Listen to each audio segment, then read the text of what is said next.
My pattern with the students, and I think it would be nice to do the same with you, is to start with a brief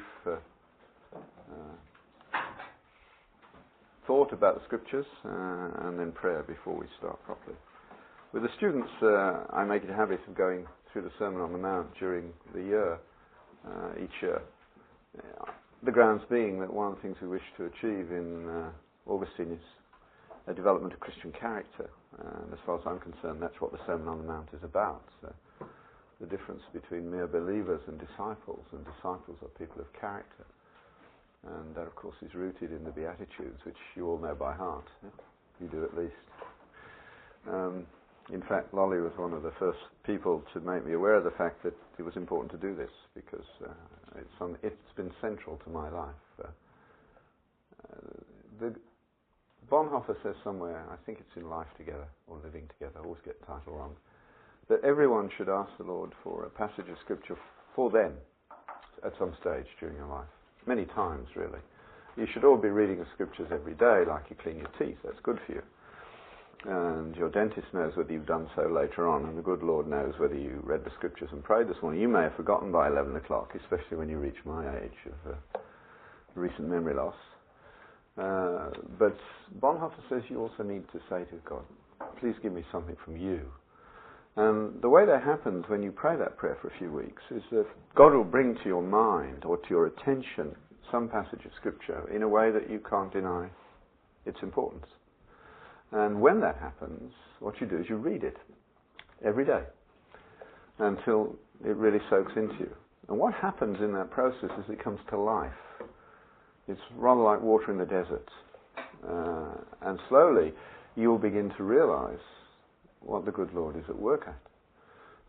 For me, it was the Sermon on the Mount, and it was students that brought my attention to it, because I accused them of being ignorant of the Bible, and sure enough they were, and I used the Sermon on the Mount as the test, and none of them could tell me the Beatitudes. And as I walked away, I realized that I could not give a coherent account of that sermon without notes. Yet all of you in your professional area could give a coherent account of 20, 30, 40, 50, 60 diseases without reference to a textbook, right? Or a reasonably coherent account.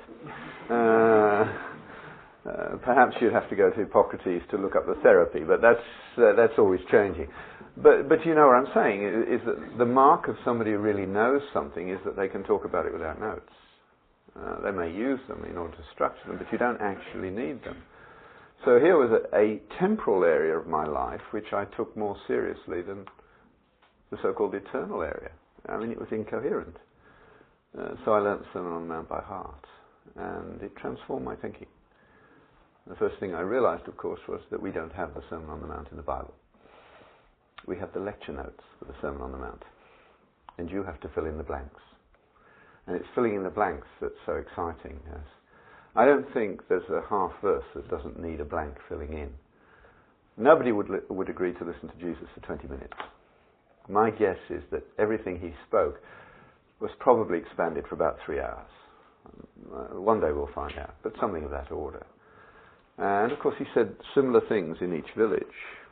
That's why the disciples could remember them, and that's also why there are minor differences, because there were minor variations depending on the needs of the village. So in learning the Sermon on the Mount, all sorts of things came to life. And I must not go in that direction, because the next 3 hours would disappear without any trouble at all. The end of Matthew 4, Jesus was healing all the sick. And the next morning, Matthew turns up to see what has been going on. I think he ripped Jesus off at some point, and he really wanted to know what this man was really like, because the interview had been different. But when he got to the village, there was no one there. And it says, very simply, Jesus, going into the clinic and seeing the patients, said, "Not today, I'm off up the mountain." And not quite in those words, of course, but that's the thought. And all physicians need to recognize that healing is not a continuous activity. In fact, in the long scheme of things, we lose all wars, we win some battles. We're all going to die. And of course, if we'd had the healing capacity that Jesus had, my guess is that we would spend most of our life healing, right? You know, we'd actually enjoy it constantly, making people better. Jesus didn't do that. There are recorded healings, probably more than most healers did, but not the number that you would have expected with those kinds of powers. And certainly as I came to understand the Sermon on the Mount seriously, I began to realize that we need to take our Lord's advice seriously in this area and to get our priorities right, and to start thinking about how we structure our lives in terms of time expended on different things. And it's very easy for it to get out of line. And the Beatitudes, of course, are the key stages through which each thought has to be processed. Intellectual honesty, leading to repentance, leading to submission to the leadership of Christ, leading to hungering and thirsting for more, leading to mercy, to purity of heart, to mercifulness, peacemaking, and inevitably the consequences of that in a fallen world, some persecution. That's the Christian character formation process. That changed my whole thinking about how I do my science, how I did everything. That I was not to allow things to dominate to the extent that they could. And it's part of trust, isn't it? And of course science, especially leading edge science, has got a huge element that is currently suppressed in the medical school, an element of surprise. It's not inappropriate to pray that God will guide your reading, your thinking, the experiments you plan. That's time well spent, because as Einstein put it, I felt my equations. Then there was a great deal of work to do to find out whether my feelings were correct. That's where the genius of Einstein lay, but he was clearly understood that the idea came from somewhere else. Similarly with Newton, Hooke had the same basic intuition that only Newton could do the mathematics. And of course, the whole growth of science shows this phenomenon. So let's start with prayer. Father, at the beginning of this week of thought, we pray that your Spirit may be at work in our hearts and minds. That the inadequacies of those who teach will not in any way prevent the teacher, your Spirit, from working deeply in our hearts and minds. Make this, O Lord, a conference that seeks primarily to bring our learning and our knowledge under your Lordship, that we may understand what a university should be. Lord, what I say that is not from you, I pray that it may be swiftly forgotten, and that you will use our offerings in your service for Christ's sake. Amen. See, down the road we have a multiversity, the Multiversity of Ottawa. What we're trying to do here is a university. That's why the courses are all integrated. The uni in university meant that there was one idea of what truth and learning should be, and it was all to come together under God's authority. That's no longer the case. So the faculties in the institution along the road can't even talk to one another using the same words. They use the same words, but they don't have the same meaning. You have people who don't believe in any real truth, and then you have scientists who are kind of naive realists. They think they're discovering something real about the world. Although at a deep level, the idea of an atom is not what an atom is. I mean, an atom is our construction of the data that we have, and it's good enough to allow us to make drugs. But it's certainly very different from what Dalton thought, and probably nobody really knows what it is even yet. That's where we're at. Now, I want to start by reading from Margaret Mead, because we're dealing with the ancient roots of medicine this week. And Margaret Mead provides a suitable starting point for several reasons. But let me read first and explain why I choose her first. For the first time in our tradition, there was a complete separation between killing and curing. Throughout the primitive world, the doctor and the sorcerer tended to be the same person. He with power to kill had power to cure, including especially the undoing of his own killing activities. With the Greeks, the distinction was made clear. One profession, the followers of Asclepius, were to be dedicated completely to life under all circumstances, regardless of rank, age, or intellect. The life of the slave, the life of the emperor, the life of the foreign man, the life of a defective child, all equal. This is a priceless possession which we cannot afford to tarnish. But society always is attempting to make the physician into a killer, to kill the defective child at birth, to leave the sleeping pills beside the bed of the cancer patient. It is the duty of society to protect the physician from all such requests. Now, I choose Margaret Mead because one of the things I want you to go away from this week with is the recognition that in the current state of our culture, it's always good to start your discussion, if you can find it, with an atheist. It takes away all reflex anti-Christian comments. They are sort of hamstrung from the beginning. And she's made the points that we will come back to this evening. Basically, we'll get back to the ethics of the early part when medicine was being formed. But she also has that capacity to gloss over the realities and go for the rhetorical points. I mean, there's no discussion of the uncertainties about Hippocrates or anything like that. But what she did clearly grasp, which was clearly true, is that something happened to the understanding of the world that had its roots somewhere in the 4th, 5th and 6th centuries BC and really began to flourish when the Christian era commenced. And it changed medicine. We are not a post-Enlightenment profession, much as many of our leaders would like us to be so. We have a much longer history than that. And if we don't assert that history, we stand to lose in the long run because of what is happening to us. And that's the next thing I wanted to get to. And I'm going to annoy Terry in a few moments' time by having to clip his recording when I give you a chance to talk to one another. But for those who are listening in the future, I'm sorry, but you'll just have to come to Augustine College to get the full flavour. The guys and women who are assembled here today are what will make this week interesting. But a word that we use all the while today, technology, is not in fact the word that the Greeks used.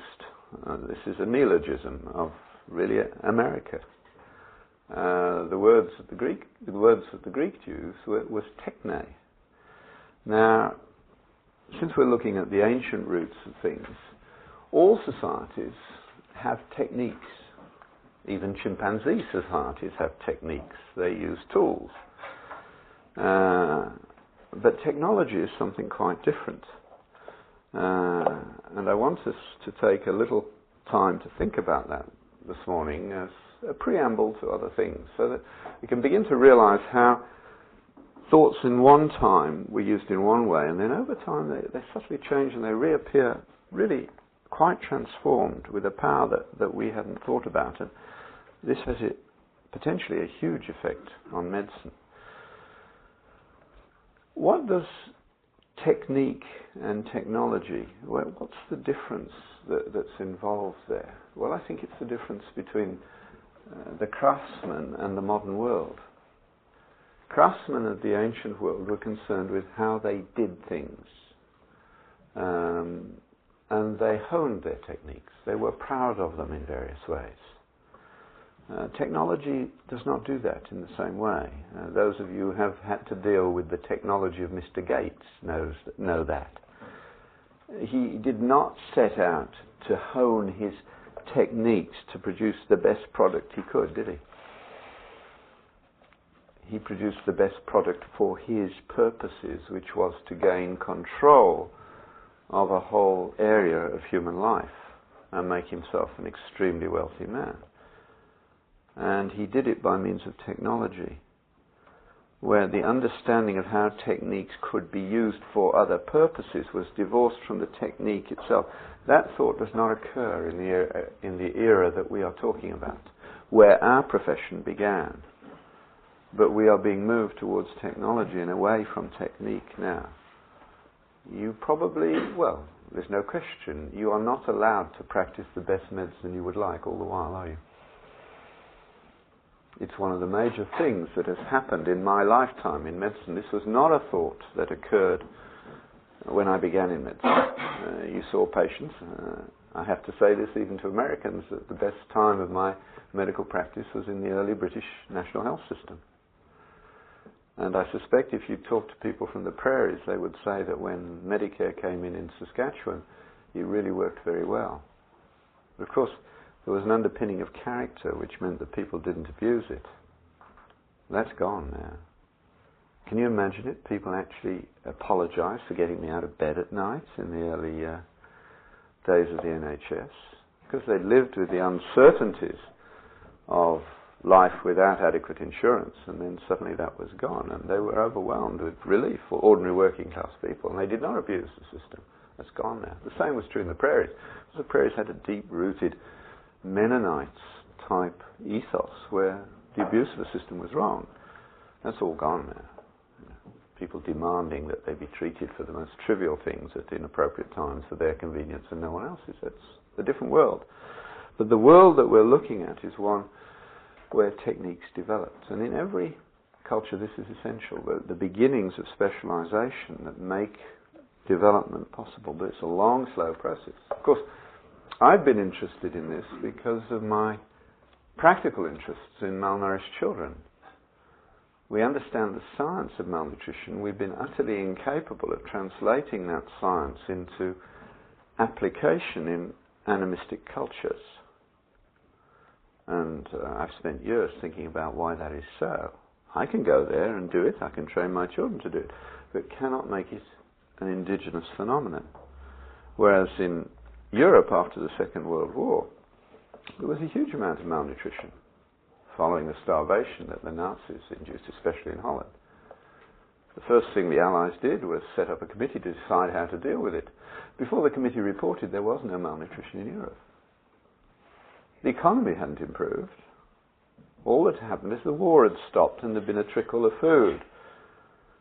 But in a deeply enculturated Christian culture, that food went to the children. In an animistic society, it doesn't. Cultures are different. And for medicine, that's important to recognize. There is no such thing, and neither will you ever see, a multicultural patient. If you think about it, the beast doesn't exist. It's a phrase worth remembering. I have never seen a multicultural patient can stop some of our liberal opponents in their tracks. Have you? Is the question. Or if you want to put it in the form of a question, have you ever seen a multicultural patient? The answer is no. Every patient you see inhabits a particular culture. And the culture they inhabit will determine how they understand suffering and death and justice. And all these big issues that are going to come up during the week. They're not the same. When you've heard a man in Africa say to the surgeon, but I could buy a new wife for the cost of that operation, you realize cultures are different. You know, that is a different concept. I think every feminist in Canada should be required to live in an African village for 6 months.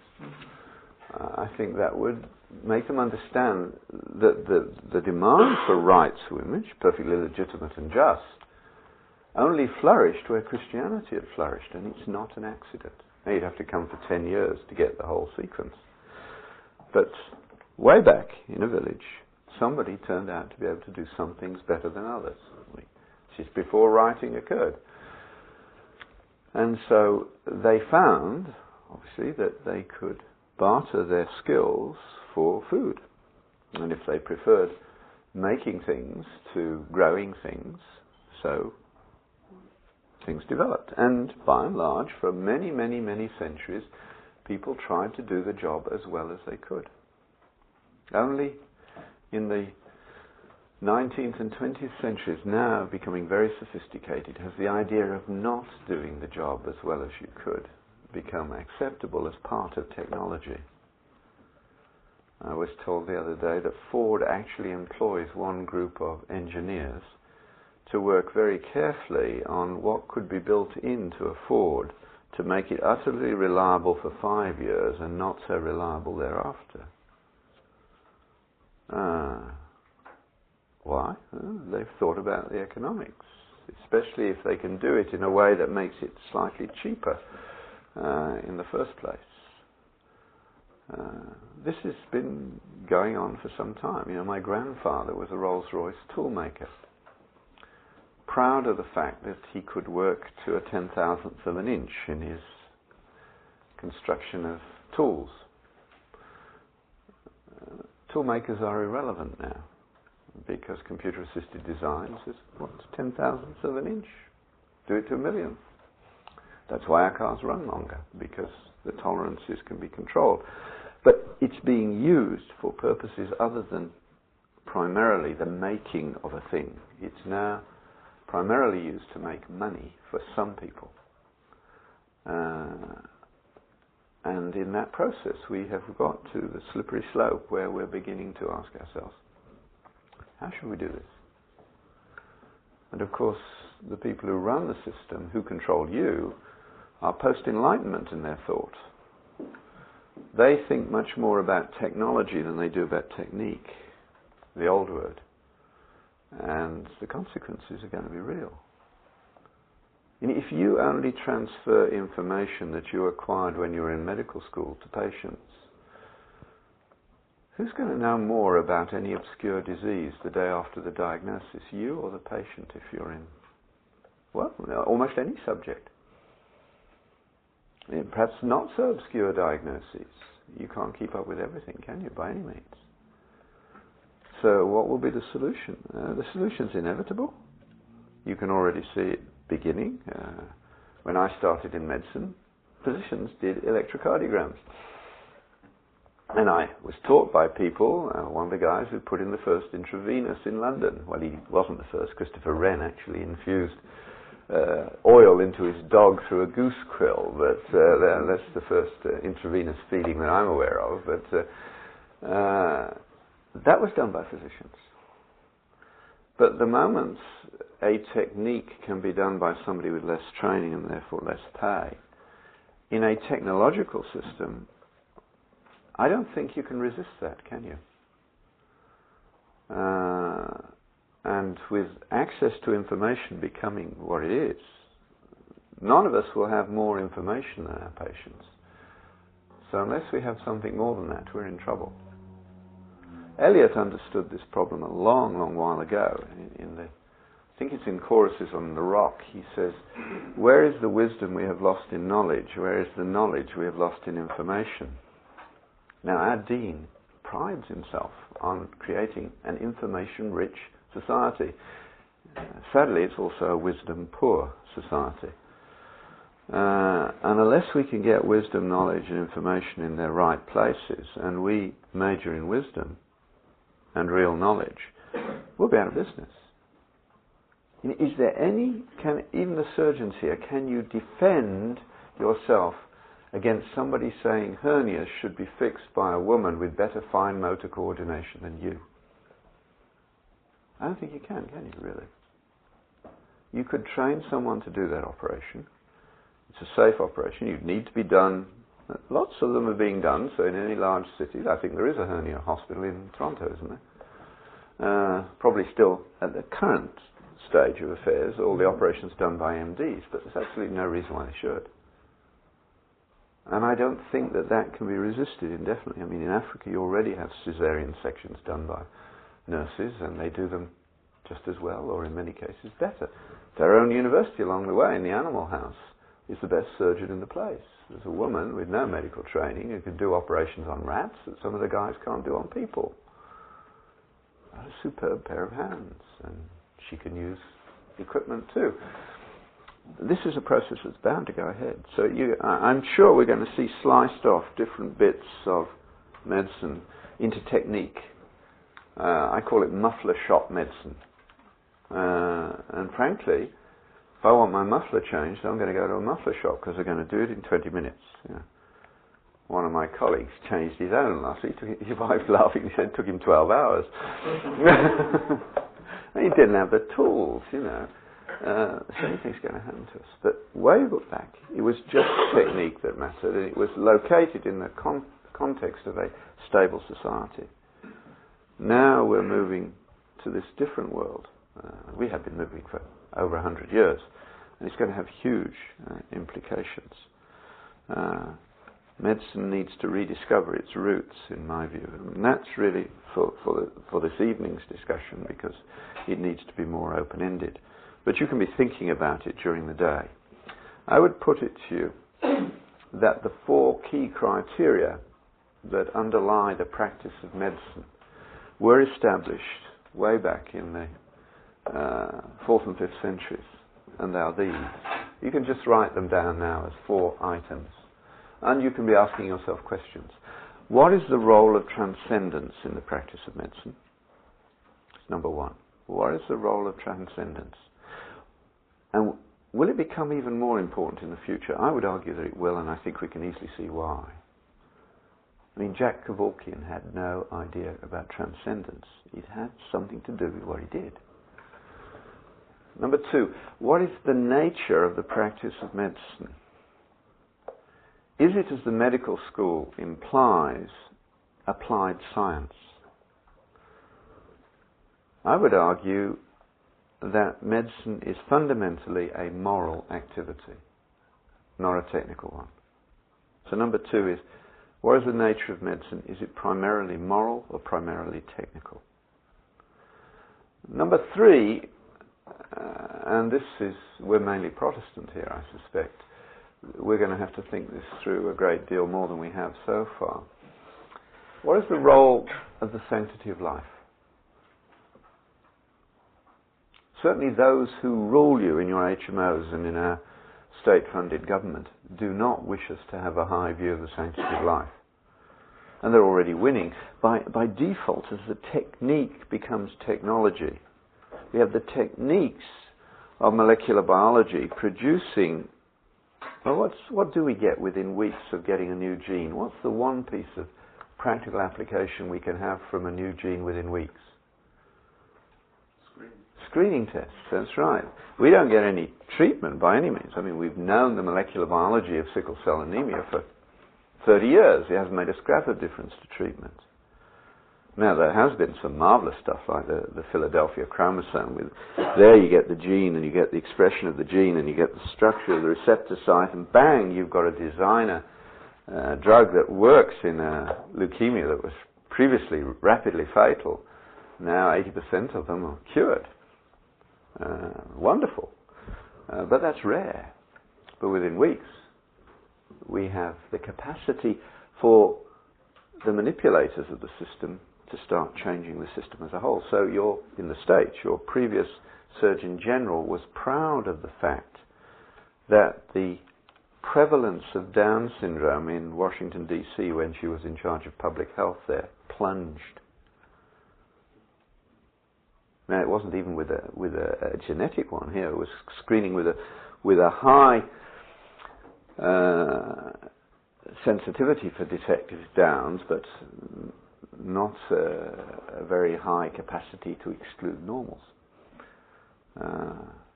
She sacrificed a lot of normal children in order to make sure there were fewer Down syndrome, and she was proud of the fact. No discussion of that phenomenon. That's the people who rule like that. You know, I believe that going through the courts in the States at the moment is a case where an insurance company is trying to argue that their liability for a disabled child ceases at the cost of the abortion, because it could have been prevented if the woman had accepted antenatal screening. That's horrendous. But that's technology, when techniques are cobbled together in different ways for a different end. Where we're starting today is way back where the proper thing was done. Where people built and made the best that they could because they took pride in what they did. And you can see that. That's why art from those periods, I'm sorry that there isn't, for once I'd like an 8-day week, because there should be a section on art as well. and it would be a very interesting one. But I guess we'll get round to those things in due course. Maybe we'll have just 1 week on that if we could persuade David Jeffrey to come and do it. He's already got it all in place. But we also have David Stewart, who's capable of doing that and does do it for us. So that's the thing to remember about the past. All ancient cultures were equally intelligent. I don't think there's any evidence that intelligence is accumulating. But they were applied in smaller contexts, and doing your job well was important. It's always been important to people. And much of the dissatisfaction now in industry is now beginning to invade medicine, is the recognition that other people decide how well your job is going to be done. And of course, ultimately, you can get to the point where you don't even know what you're doing in the bigger context. You go back to the atom bomb project in the 1940s. Most people did not know what they were actually doing. There were just a few. They were doing this little bit, and they couldn't conceive of putting it all together. Different world. And we need to think about those different worlds, because I suspect that when we've closed down all the Catholic and Grace hospitals and the like, and Baptist and Methodist and all the rest, we'll have to reopen them as the real thing. I mean, at the moment, they just have the name attached in most cases. The Catholics have made a better attempt. I mean, I think the Protestants is game over, isn't it? The Salvation Army hung on for a while. I don't know whether they still do in the States, but they're being forced out here. But when that's done, we have to go back and reintegrate medicine where it belongs, within the context of the church, where you ask the question, what is the chief end of man, and how is medicine to be under that rubric and to behave in that kind of way? So what kind of world? Well, let's take a little break, because we've gone already over the teaching limits. And 1, 2, 3, and then get 4. Yeah, oh, sorry, I forgot 4. Yes, yes. Thank you so much. It's typical, and it's what Terry was frightened of, that I will wander off, and then fortunately somebody will bring me back. Usually I remember to come back after the rabbit trail. But yes, 4 is integrity. What is the role of the individual physician's conscience in the practice of medicine? There's no question that those who rule us want to override that. And we're going to have to defend this vigorously. Write down now, www.consciencelaws.org.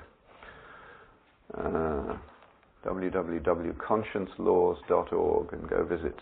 This is Father Sean Murphy's website to try and get together, and he's got people from around the world to join his board, advisory board, to simply keep up to date on this whole area. And so you can see what things are being tried out in various places. They always try it, like you see regular attempts in the newspapers to pretend that paedophilia is not a bad thing, and there's a great outcry, and they'll leave it for a bit, and then they'll try again, knowing if they keep on, gradually they'll erode, and eventually they'll get what they want. And the administrators are the same. They talk to one another, they seek consensus, they say, we ought to be able to do this, but the physicians won't allow it. But we'll try here, we'll try there, and work our way through it. And we need to be alert to these things. So that was number 4. I think we could switch off and take a 5 or 6 minute break to talk to your neighbours about the question of whether technique is dominating or technology is dominating in your world, and how it is it changing your life? I think if you don't come to the conclusion that it is, you need to think about it a bit more. Just to give you a clue about the kind of way that I would suggest you think about it. George Grant, the Canadian philosopher, not the American guy, wrote a paper, in fact it's a book called Technology and Justice, many years ago. It's probably on the shelf there, I'm not sure it should be, but the library is less than 5 years old, so there's all sorts of holes. But in it he discusses this issue. And at one point he takes the example of the motor car.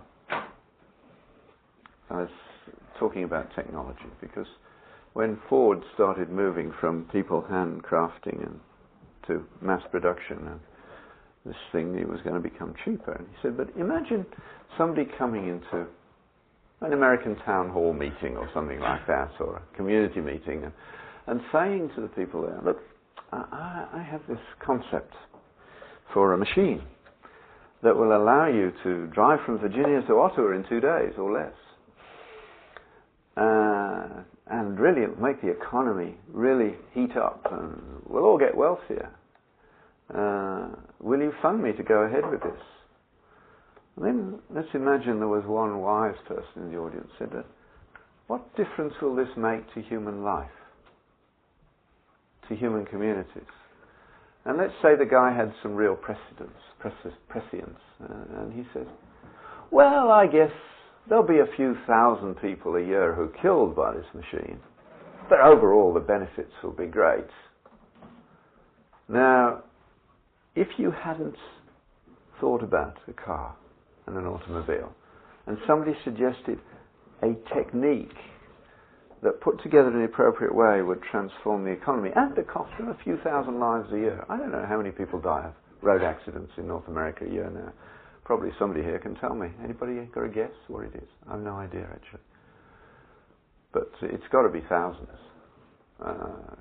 If somebody knows, you can tell me. Somebody can go on the internet and find out. But would they have said yes in a town hall meeting or a community meeting 100 years ago if they had thought about the impact on human life? I suspect a lot of people say, I'm not sure we want a technique that will kill thousands of people a year. But can you imagine any of us backing down on it now?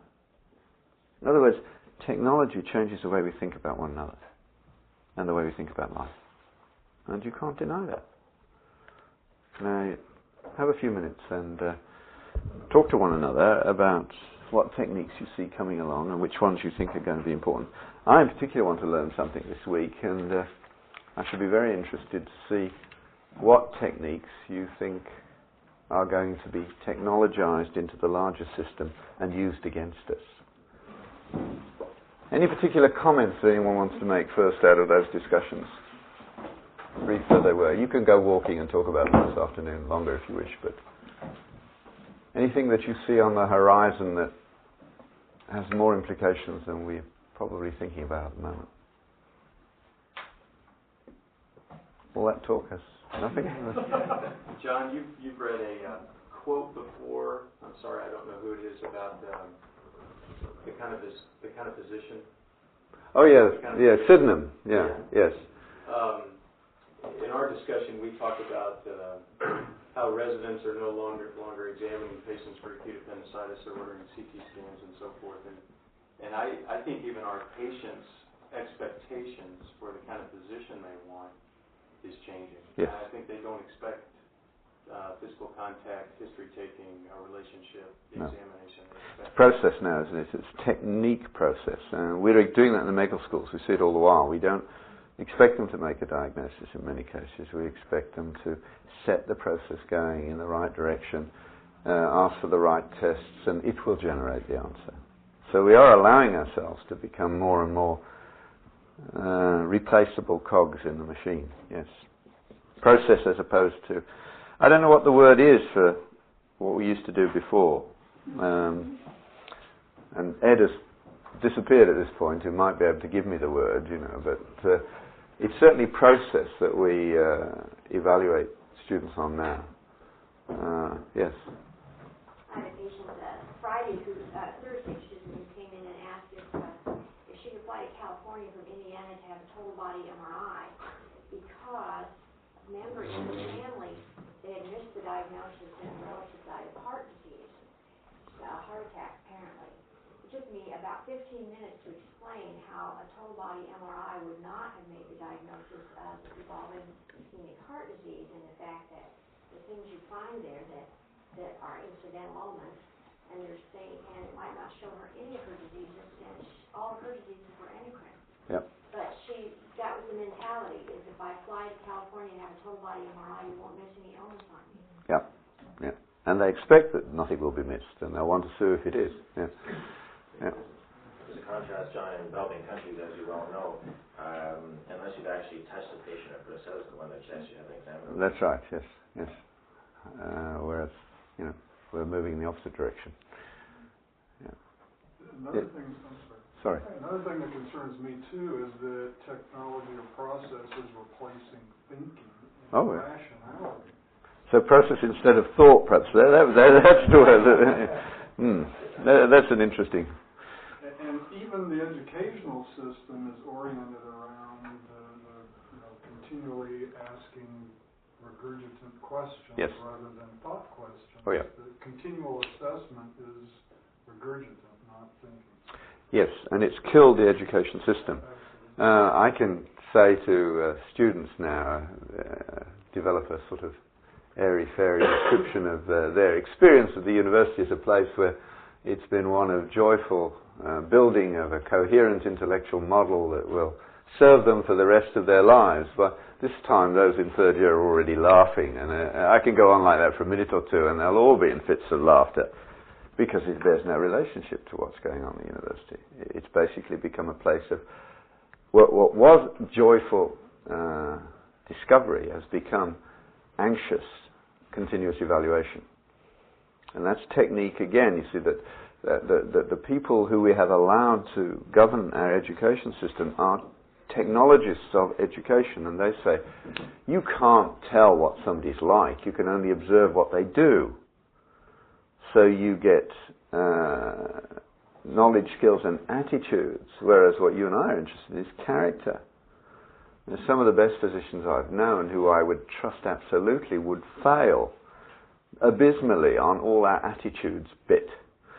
And some of the people who scored 100% in attitudes are charlatans of the first order, and you wouldn't want them near anybody of your ilk that you love or care about.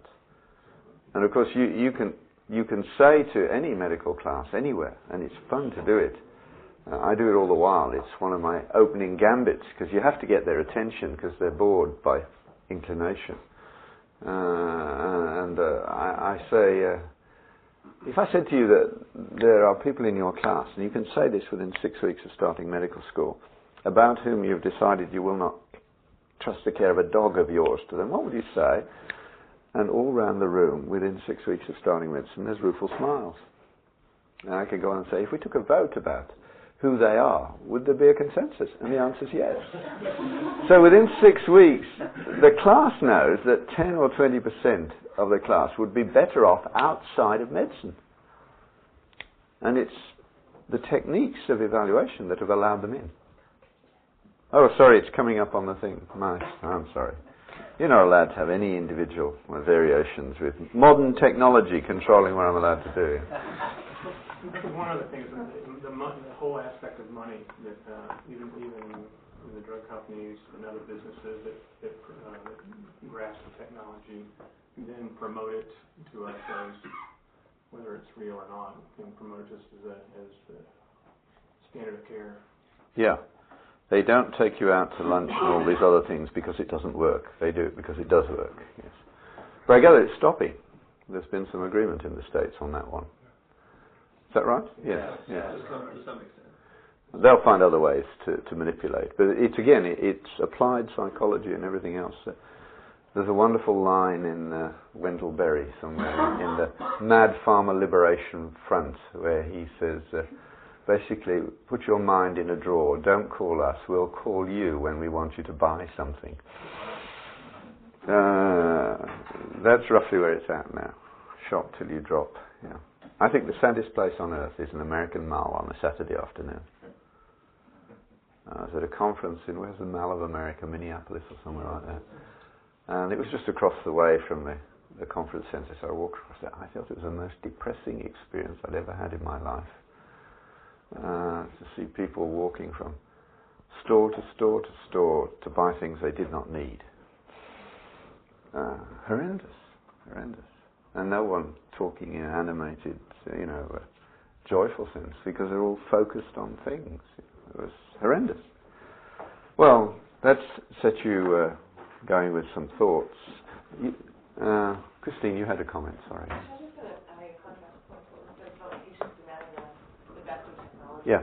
On the flip side of that, I think people still really are craving that contact, that connection with physicians. A friend of mine is a lawyer, and she just made the point that no doctor that is caring and kind, not no, but rarely gets sued. That's right. It's the ones that are cold and just very methodical, not the ones that are willing to make the connection Yes. with patients, Yes. regardless of the error. Yes. Most suits are due to failure of communication, yes. And that's something for... That's what patients actually do want. They do want the latest technology, but on the flip side, they still do want Yep. that real connection. Yes. That's one of the reasons why if your church has 300 members, it should employ a nurse.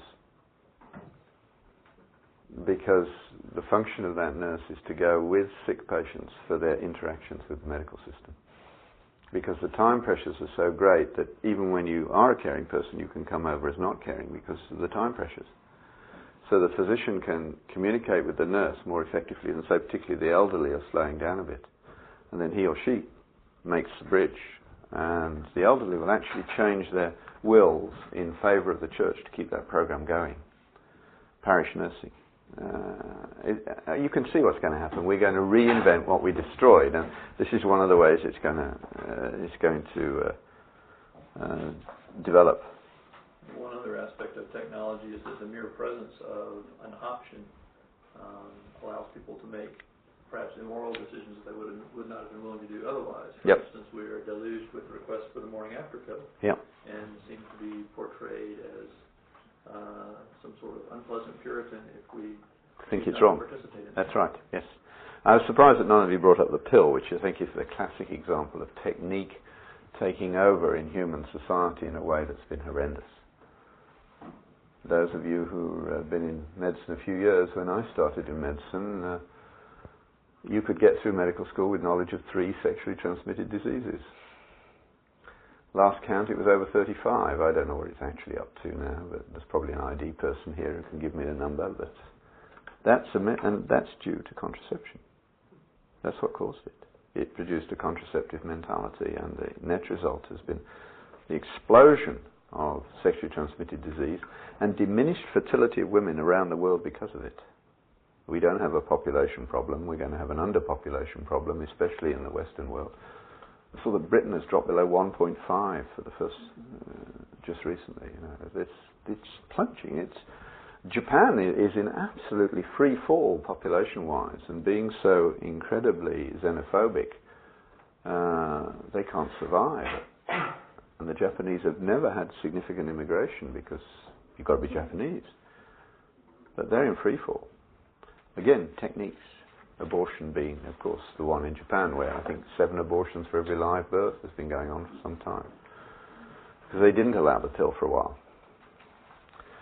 Okay, so the ancient world didn't think in those ways. It thought in terms of locally related people who developed techniques without...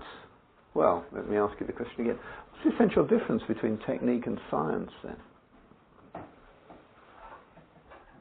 It comes down to the why questions. It's not supposed to how, but why. Yes, it comes down to that question of understanding on a larger framework. In the modern sense, it's a paradigm-driven way of understanding.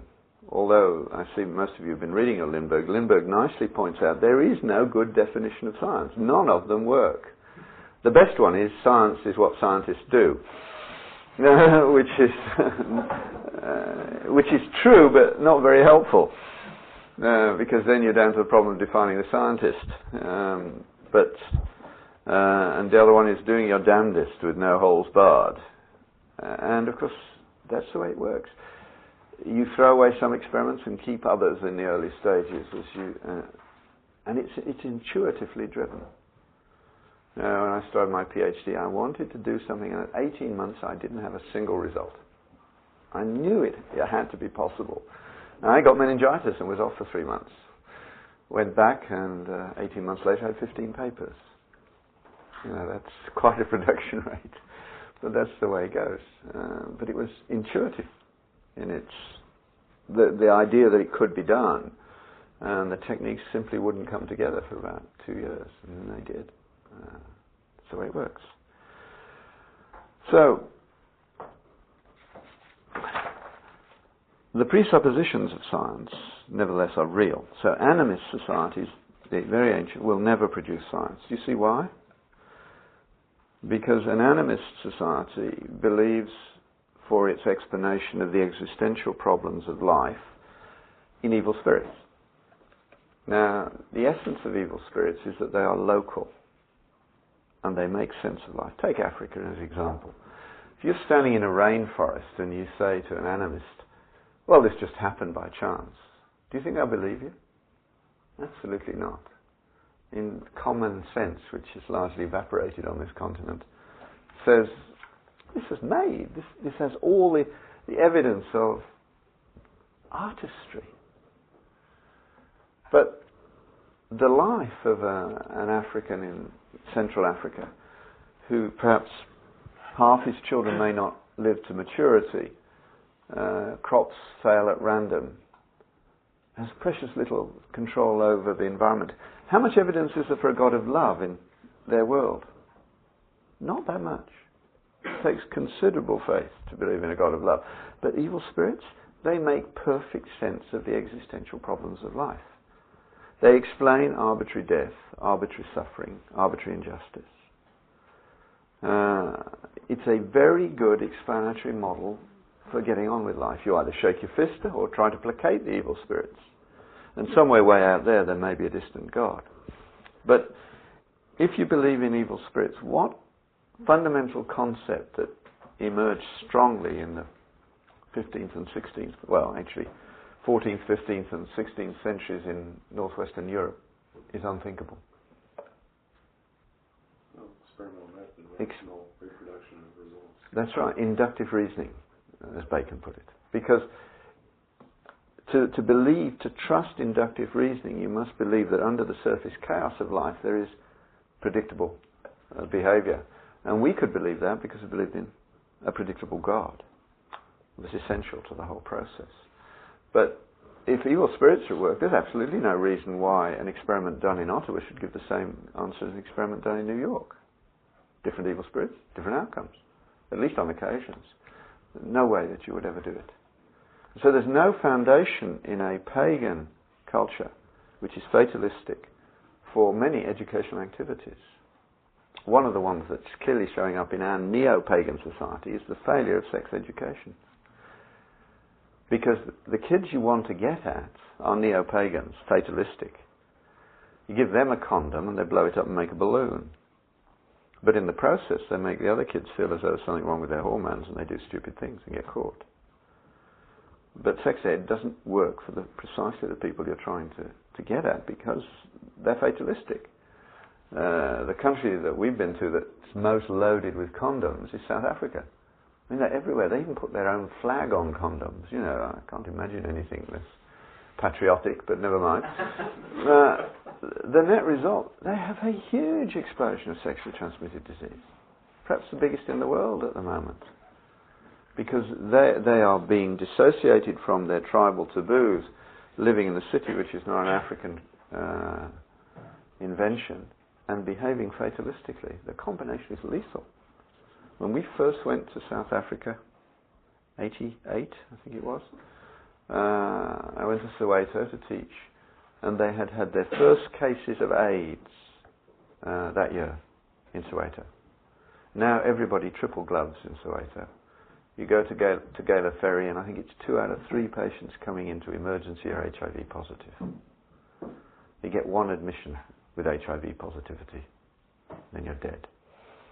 To get the Madunza, the black medical school, 20% of the first year students are HIV positive. You know, all that in just over 10 years.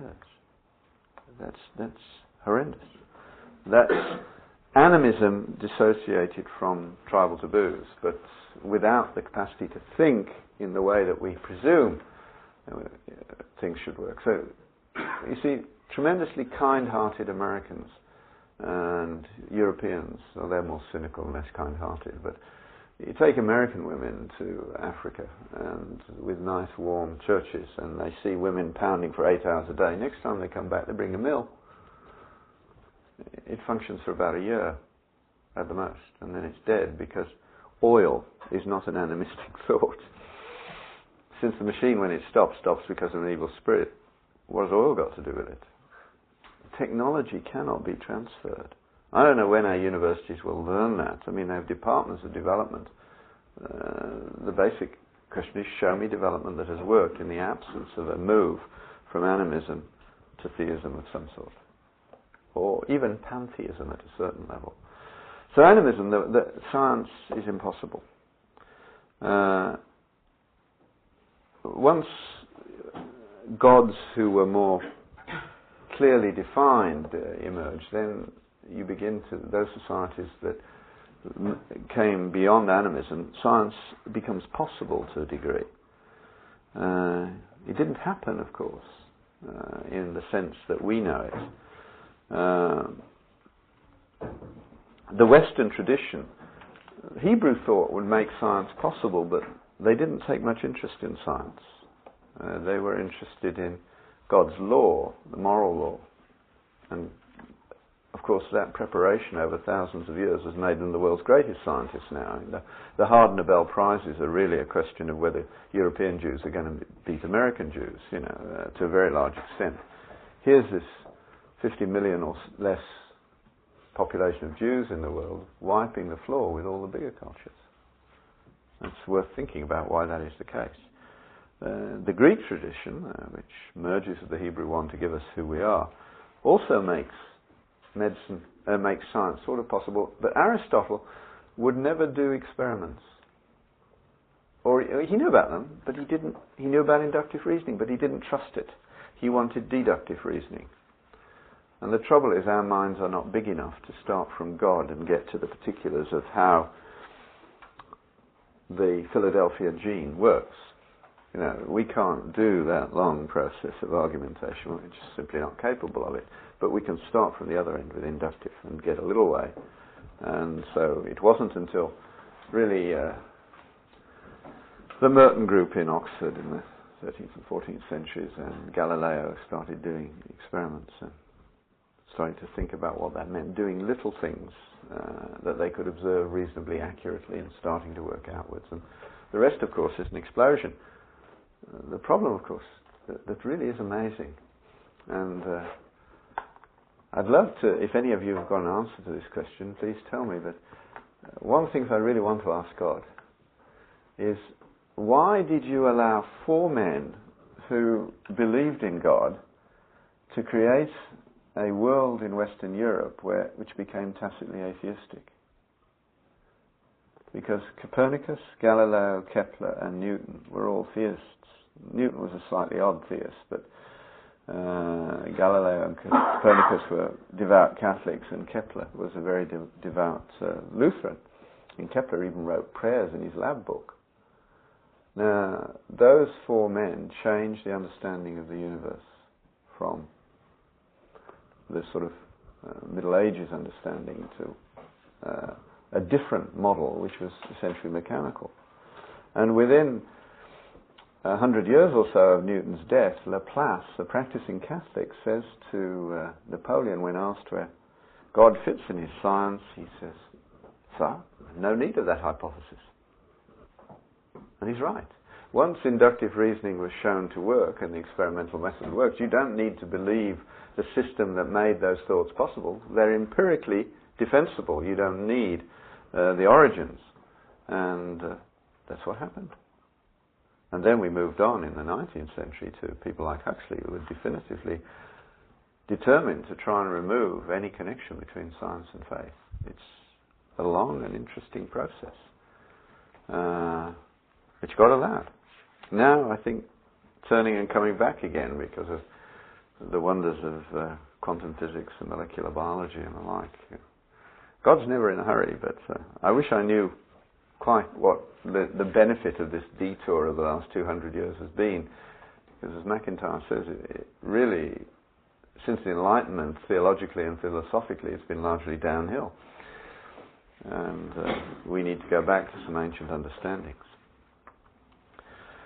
So, that kind of overview, let's think a little bit more about what were the key issues. Now, how many of you have actually read some Lindbergh?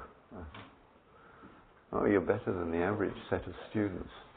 Did you find Lindbergh interesting to read? Pray for the man as you read. He grew up in a Christian background, lost his faith, but not completely. He's still got all the trimmings, he's a nice man, he cares for the students, all those kinds of things. His wife had a serious accident and only survived because he bought a Volvo with airbags a few weeks before, which was written with side airbags.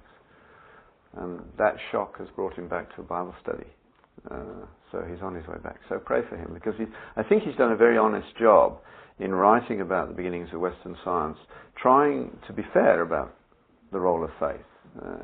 And yet it's a very academic book. So you can give it to people who are really interested, who are materialists, and they'll read it, and he will move them a little bit, I think.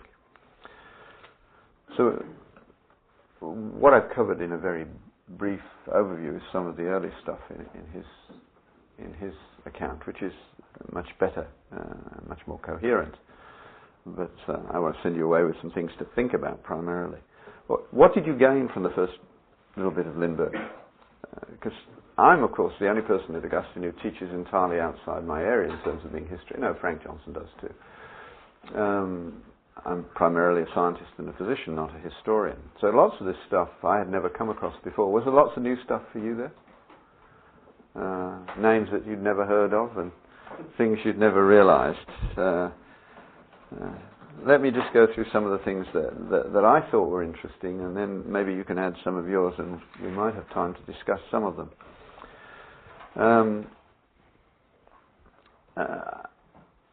I thought that the discussion that he raises about the nature of knowledge very useful. Coherent knowledge is something that we take for granted, and we shouldn't, especially, for instance, in reading the scriptures. For the ancients, knowledge was on purpose, so to speak. So they could have different stories to explain different things. The fact that they didn't fit together didn't matter.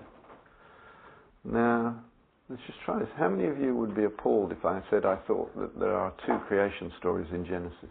Go on, be honest. Oh, that's a nice answer, yes. Well, you're not appalled. You're physicians. You've given up being appalled years ago. Yeah. But maybe you need to get it back again. It seems to me there are 2 stories. That in Genesis 1, it's male and female created out of the dust of the earth. If you only had Genesis 1, you would think that male and female were created in the same way. But then you come to Genesis 2, and the female is created from Adam's rib. Now, it seems to me that that's classic, and Lindbergh does a good job, I think, of this, of saying, yes, you have stories on purpose.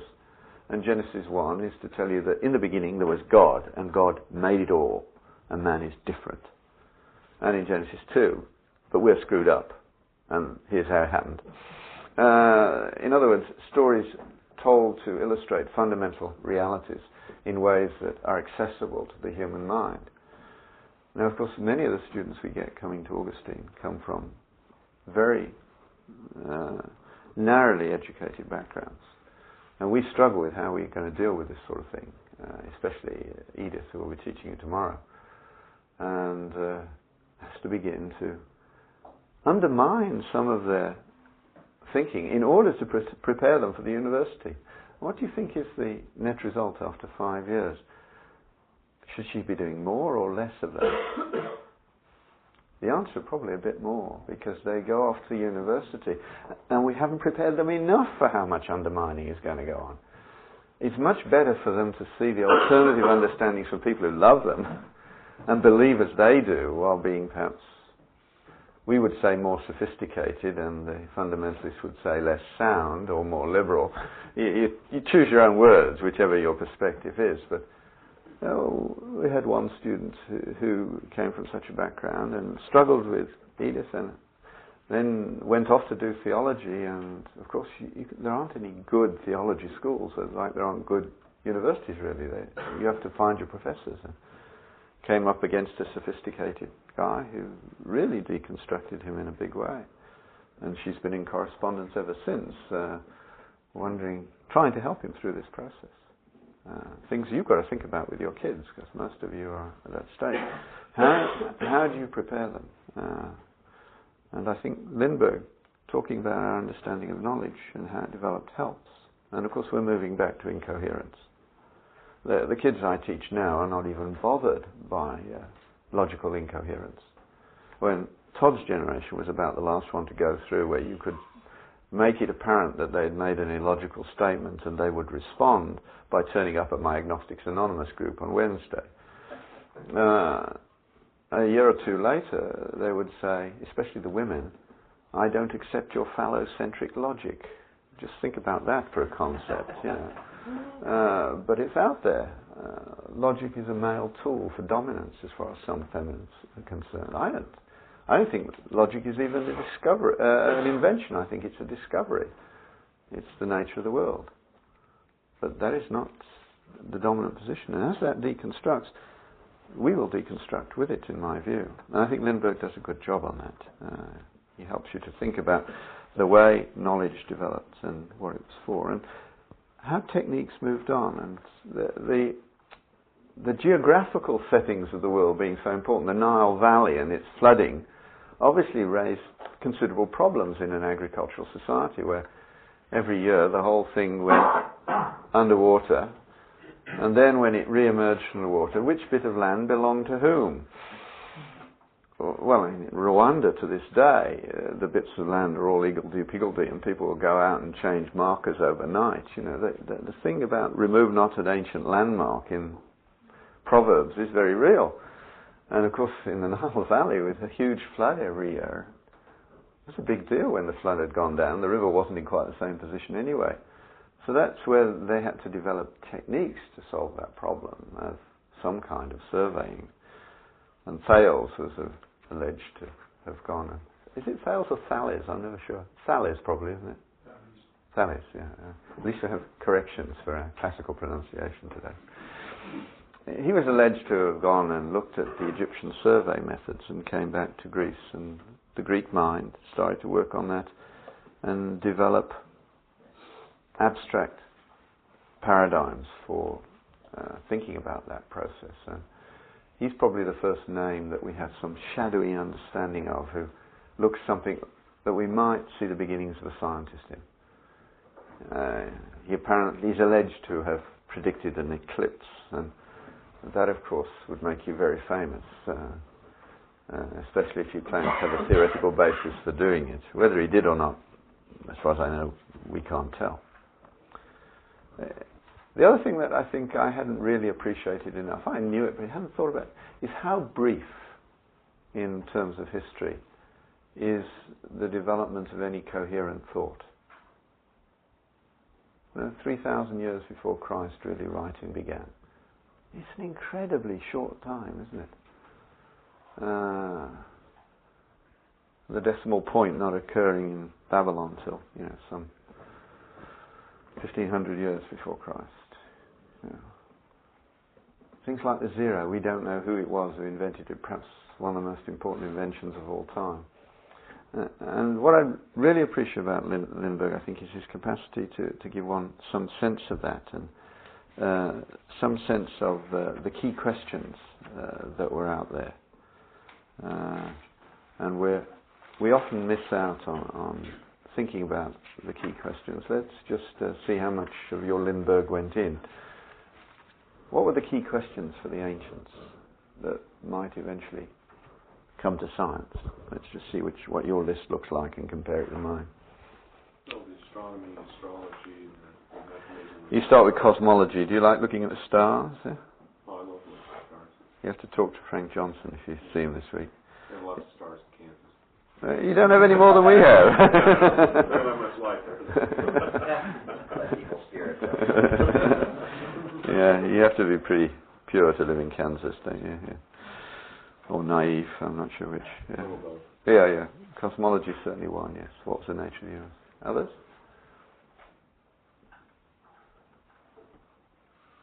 You read like physicians.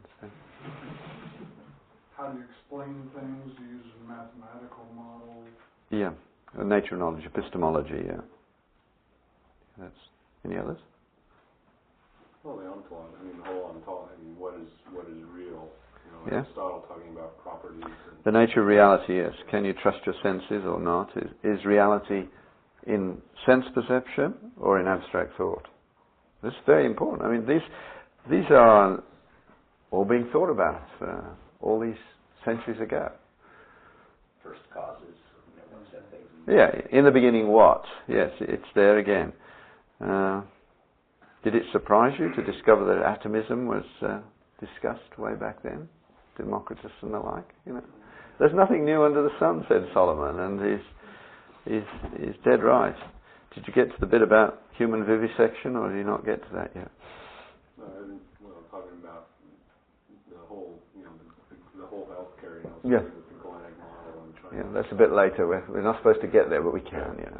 Probably many of you are only going to come once, so if we digress, it doesn't matter that much. Yeah. What else?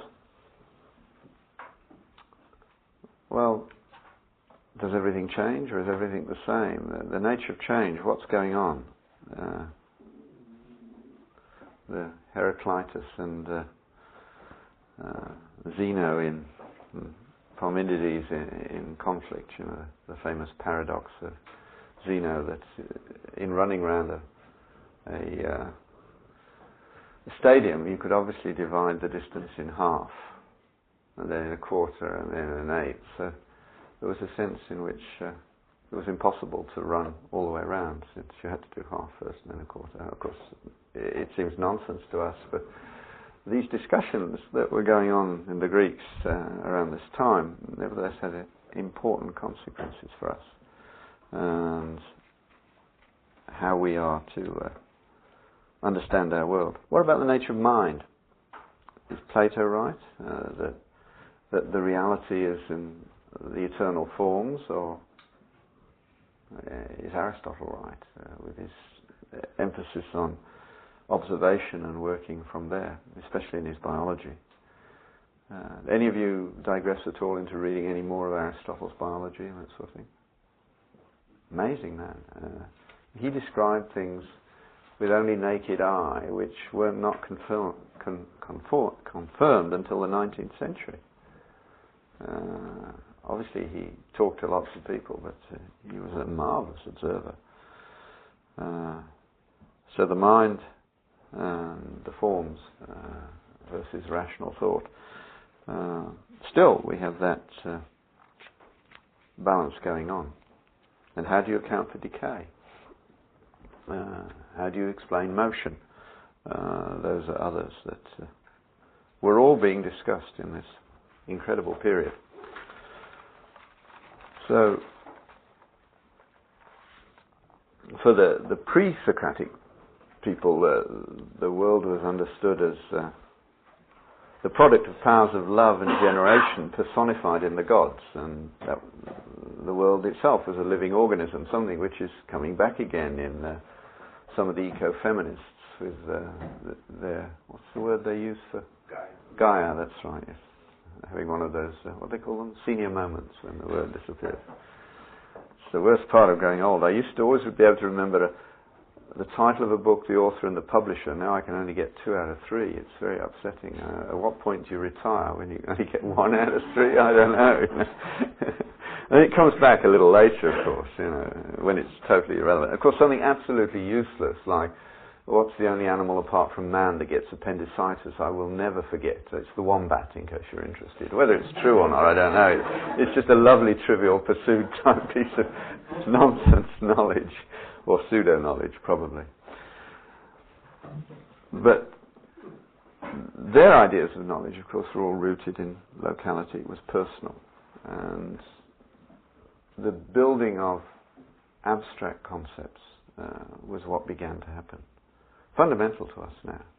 We are, as somebody famous said, dwarfs standing on the shoulders of giants. We're certainly not brighter than Aristotle and all the rest, but because we stand on that history, we have made some progress, which is quite astonishing. We've lost our way, I think, in terms of other things.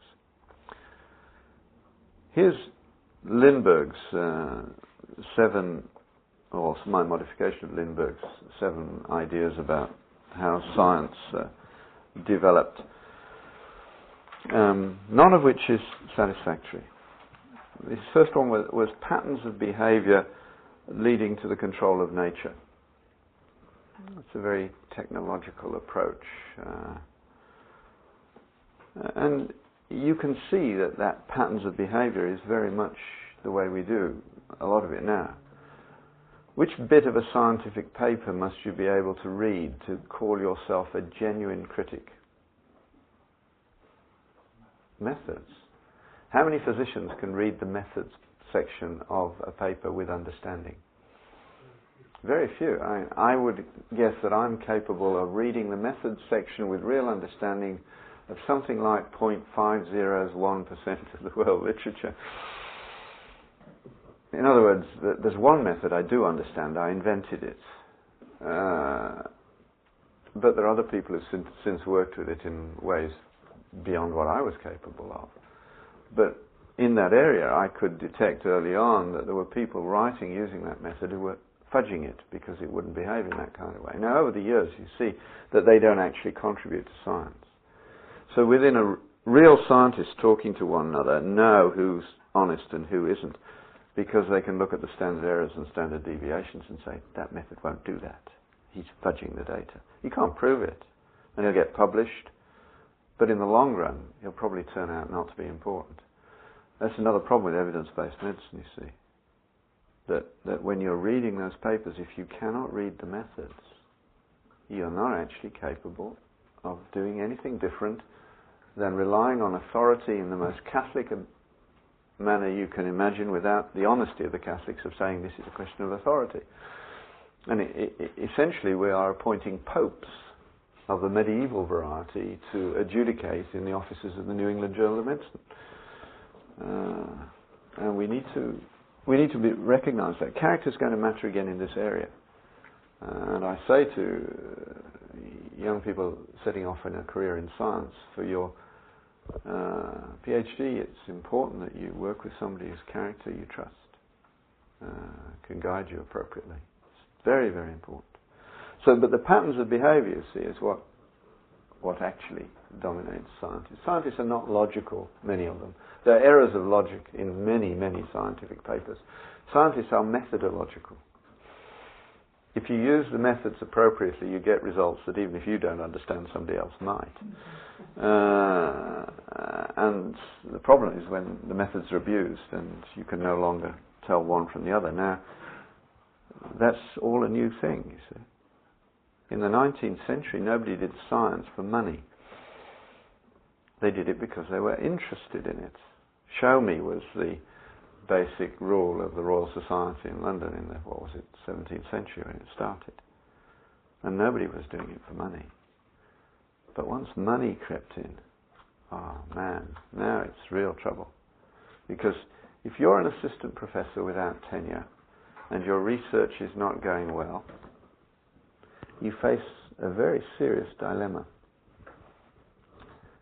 You can realize that very shortly you will be without tenure and without grants, and you will have wasted 10 years of your life.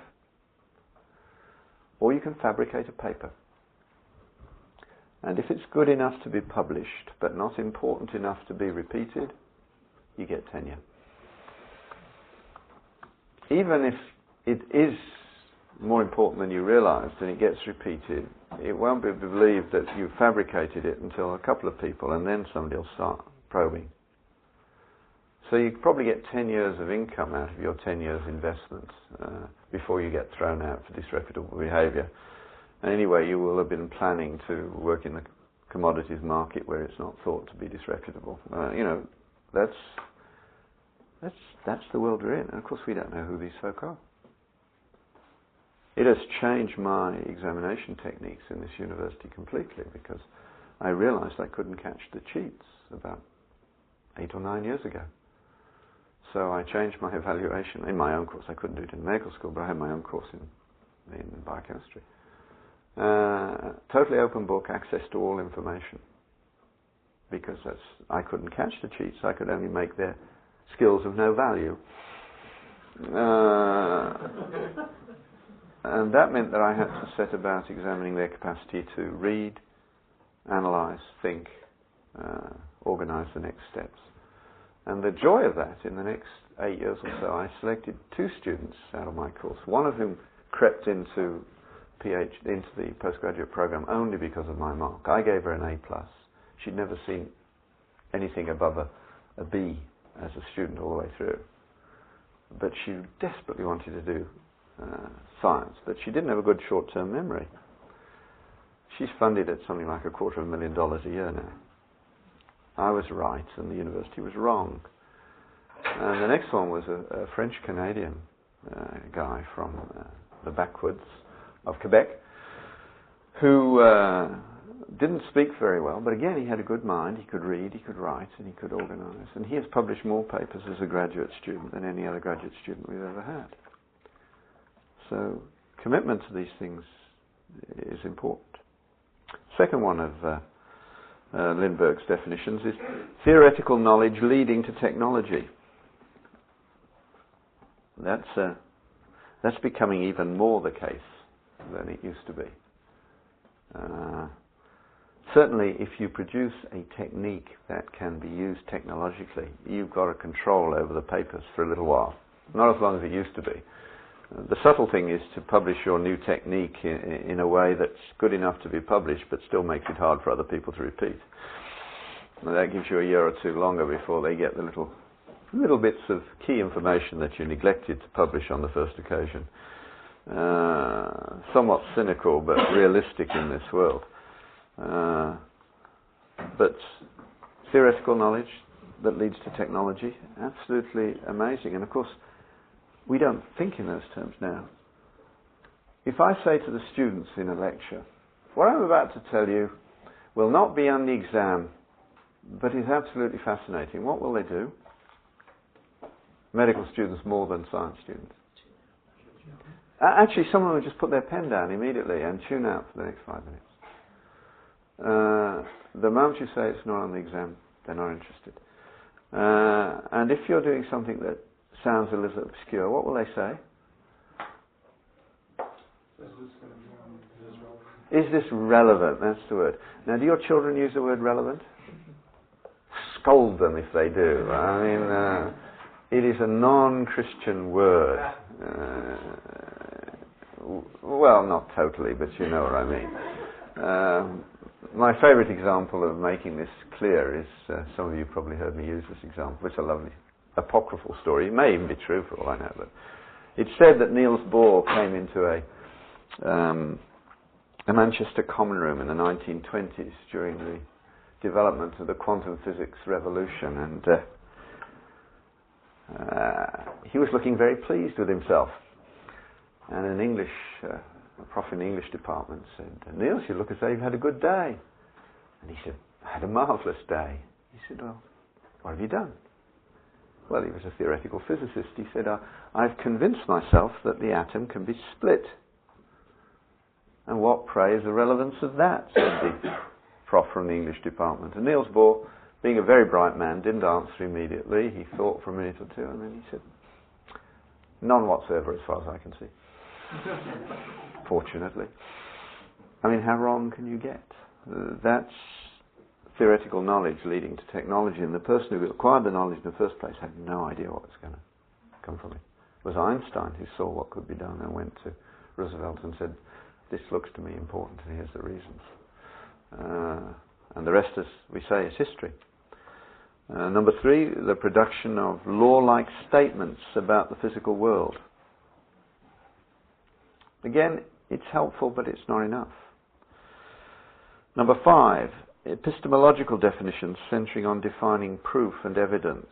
Again, this is a mechanistic understanding of science, with defined ideas of what a proof is and what evidence is. But it isn't what actually happens, which is interesting. Polanyi's wonderful concept of tacit knowledge makes much more sense to most leading-edge scientists. When you explain what he had to say, they say, "Yeah, he's right." Now, the philosophers hate him. I don't understand why. I guess because he's saying something that all the people doing it like, and they don't like, because it doesn't allow science to be captured in the area of philosophy. Medicine, of course, has a lot of tacit knowledge, so it's a concept you need to think about and probably need to teach to your children. Christianity has it too. Conversion is tacit knowledge, in my view. There's a nice Mars Hill tape on Polanyi. If you want to think about this more deeply, you could get that. But the example I normally use is from Polanyi. He was Hungarian, Jewish, never practiced Judaism, was briefly a Catholic in the Catholic Church, but then left, and nobody knows for certain what he believed. And I think he was very careful because he knew that if he was defined as a Christian, people wouldn't listen. He ran away from Hungary when he realized what the Bolsheviks were up to and went to Germany in the 1930s, which was bad news with Jewish genes. But he got out in time and ended up in Manchester, which he enjoyed greatly. He then went to Oxford, which wasn't anywhere near as good, he said. What he liked about Manchester is all around Manchester, little backstreet shops where craftsmen work. And he was interested in that, and he would go and talk to them.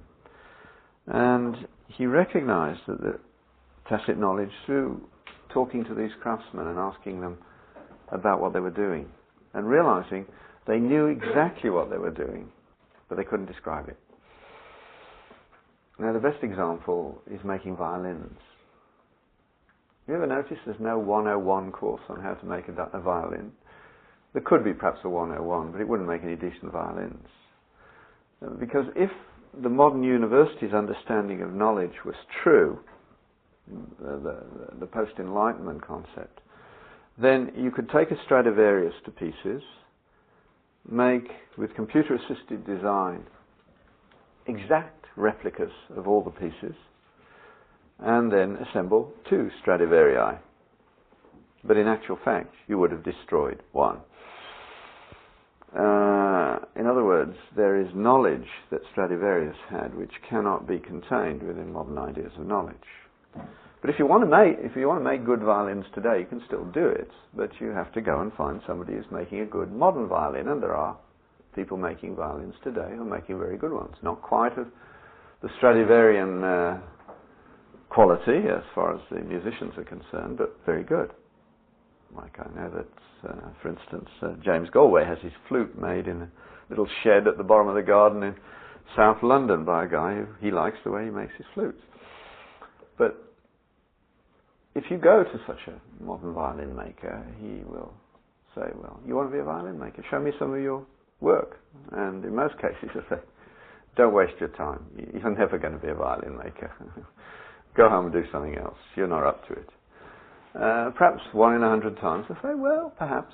You can come and watch and make the coffee and sweep the floor and we'll see. And so you watch him at work and he might give you little exercises to do. And then eventually comes the great day when he gives you a valuable piece of timber to cut out. When you cut it out, he says, give it to me. And he feels it. He says, don't you feel, you've got to take a bit more off here. You've got to take a bit more off here. Or you've taken too much off here, you've ruined this. You know. What's he doing? He can fit. A violin to sing has got to fit together without tensions. The wood, all the pieces have got to fit together if it's going to sing. And he can feel that. Is it real knowledge? Oh yeah. That's why he's a good violin maker. That's tacit knowledge. Knowledge is real, but beyond description. We rationalize, of course. Now, I could pick my wife out of a group of 100,000 women. I would have more difficulty in telling you how to do that, right? And you could all do that with your spouses. But describing how you do it is a different matter.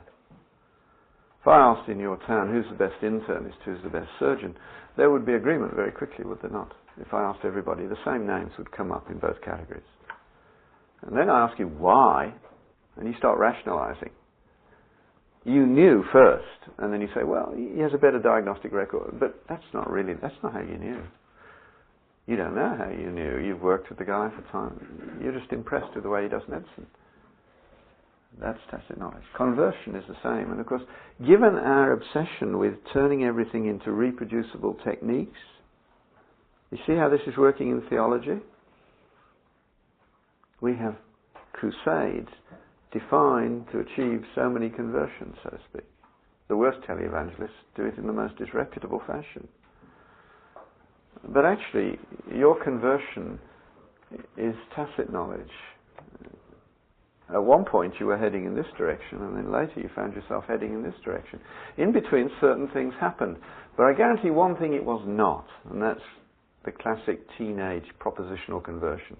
Do you believe this, sign here, you're a Christian? That simply is not a description of the truth, is it? That's not what made you a Christian. It's some interaction. That may be an event in the process that was used to solidify, but if it did solidify, it was not because of that propositional gospel. It was because, in some sense, as I said last night, God came to you and made the story come to life in ways that you can no longer deny. Certain things over time become solid in your Christian faith. I hope you've noticed that. The devil no longer tempts you on some issues, does he? You know, he's always attacking, but he knows that eventually certain ground is so solidified, it's not worth it anymore. As Lewis says, you can laugh at him. And you should, because he will do it. And, of course, you've got to learn that this is a joke and carry on. For me, one that happens is when particularly if you're talking to a large audience and you realise you have their attention, he will come and just, pride is what he wants. Look how well you're doing, and you just have to laugh and say, go away, it's nothing to do with you. And it's not me either. I'm merely the tool for this process, and what a pleasure it is. It's tacit knowledge. Yes? Would the devil itself be tacit knowledge? Well, we can come to know, we know of him in various ways, some people more than others. I prefer Lewis's approach that the less we know of him, the better. We shouldn't be too interested. He has no power over us. I think currently we're moving back towards neo-paganism, so there's more obsession in the churches. The devil made me do it type nonsense. Our tacit knowledge should be of God's love and his work in us, and that's more than an antidote for him. He does get people into trouble. Charles Williams had problems with his fascination with this. Lewis's friend. If you want to read about that, Williams is probably one of the guys to read. Wonderful writer too. Unique. He's the only Christian novelist I know whose novels you can read a month later because there's so many allusions per page. I'm not capable of picking them all up. You have to be a real scholar to do that. But that's the way that science actually works, I think. There's knowledge first and working it out afterwards.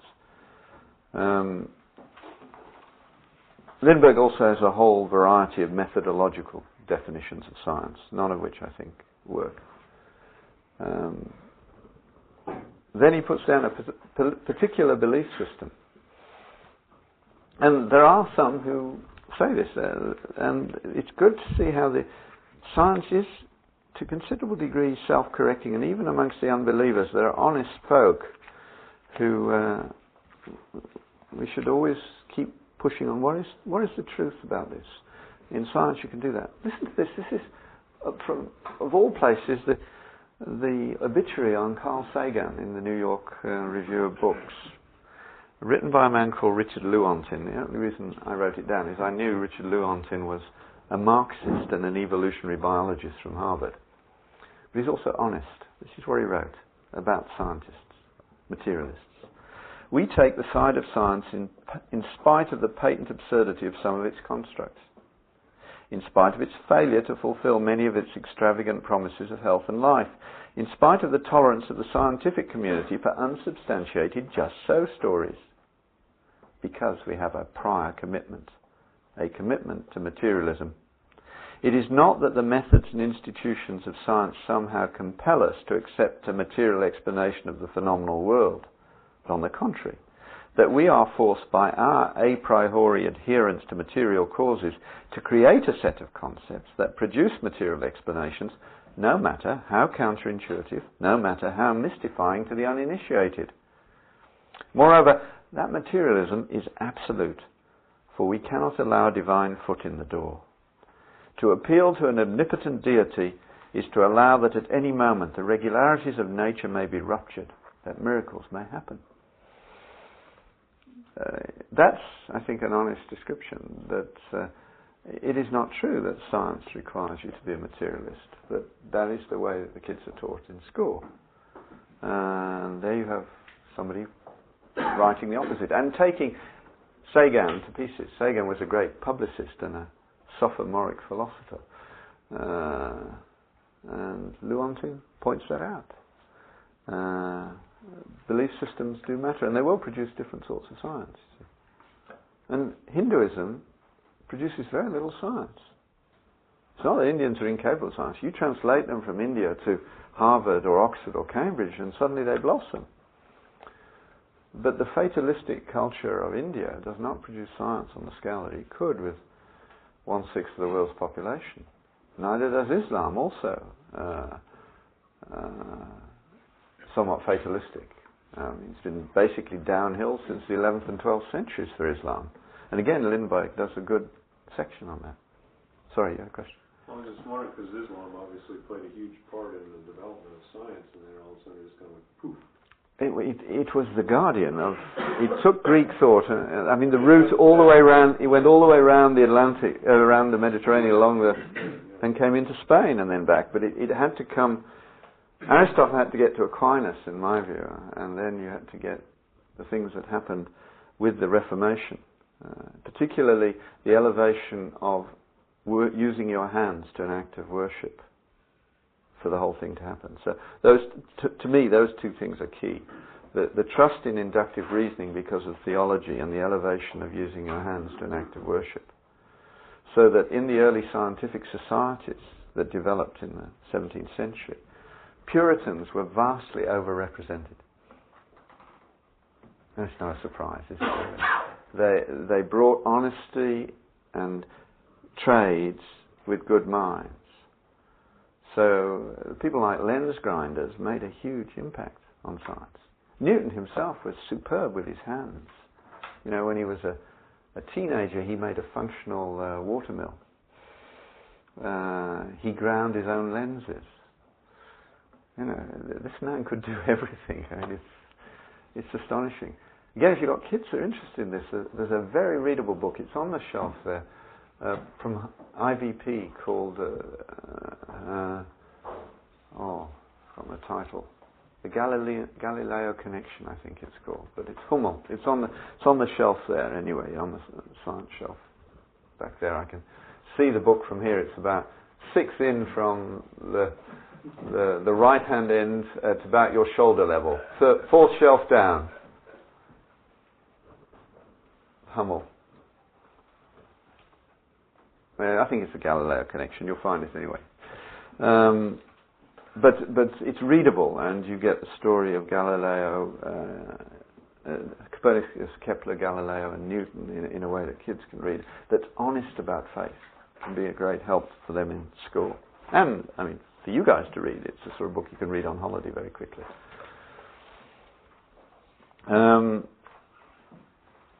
So belief systems matter. And finally, definition by example from activities pursued rigorously or precisely. They all fail. The tacit world is not taken seriously enough, and so we still lack a real definition of science.